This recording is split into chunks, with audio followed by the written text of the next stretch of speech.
Christmas പരീക്ഷാ ചോദ്യപേപ്പർ ചോർച്ചയിൽ MS സൊല്യൂഷൻസിലെ 2 അധ്യാപകർ അറസ്റ്റിൽ. അധ്യാപകരായ ഫഹദ്, ജിഷ്ണു എന്നിവരെയാണ് ക്രൈംബ്രാഞ്ച് അറസ്റ്റ് ചെയ്തത്. സ്ഥാപനത്തിന്റെ ഉടമ ഷുഹൈബ് എഴുതിക്കൊടുത്ത കാര്യങ്ങൾ ഓൺലൈൻ ക്ലാസ്സിലൂടെ പറയുക മാത്രമാണ് ചെയ്തതെന്ന് ഇരുവരും മൊഴി നൽകി.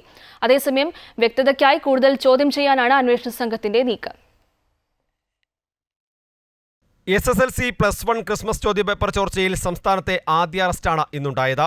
ചോദ്യപേപ്പർ ചോർച്ചയുണ്ടായ MS സൊല്യൂഷൻസിലെ അധ്യാപകരായ ജിഷ്ണുവിനെയും ഫഹദിനെയുമാണ് ക്രൈംബ്രാഞ്ച് സംഘം അറസ്റ്റ് ചെയ്തത്. വാവാടുള്ള ക്വാർട്ടേഴ്സിൽ നിന്നാണ് മലപ്പുറം, കോഴിക്കോട് സ്വദേശികളായ ഇവരെ പിടികൂടിയത്. തമിഴ്നാട്ടിലുൾപ്പെടെ ഒളിവിൽ കഴിഞ്ഞ ഇവർ ദിവസങ്ങളായി കേരളത്തിലുണ്ടായിരുന്നു. ചോർത്തപ്പെട്ട ക്വസ്റ്റ്യൻസ് പ്രഡിക്ഷൻ എന്ന പേരിൽ അവതരിപ്പിച്ച അധ്യാപകരാണ് ഇവർ.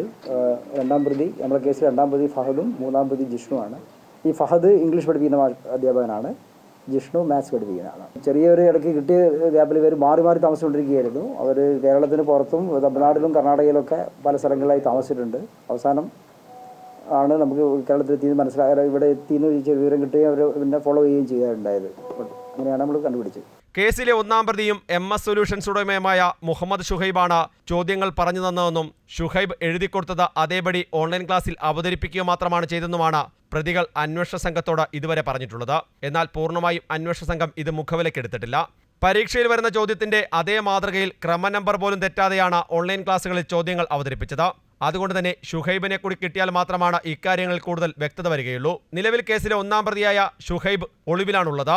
ഷുഹൈബിന്റെ മുൻകൂർ ജാമ്യാപേക്ഷ ഹൈക്കോടതിയുടെ പരിഗണനയിലുമാണ്. അപേക്ഷയിൽ തീരുമാനമാകുന്നതുവരെ ഷുഹൈബിനെ അറസ്റ്റ് ചെയ്യരുതെന്ന ഹൈക്കോടതി നിർദ്ദേശമുണ്ട്. ഈ സാഹചര്യത്തിൽ മുൻകൂർ ജാമ്യാപേക്ഷയിൽ തീരുമാനമാകുന്നതുവരെ കാത്തിരിക്കാനാണ് അന്വേഷണ സംഘത്തിന്റെ തീരുമാനം. അമൃത ന്യൂസ്, കോഴിക്കോട്.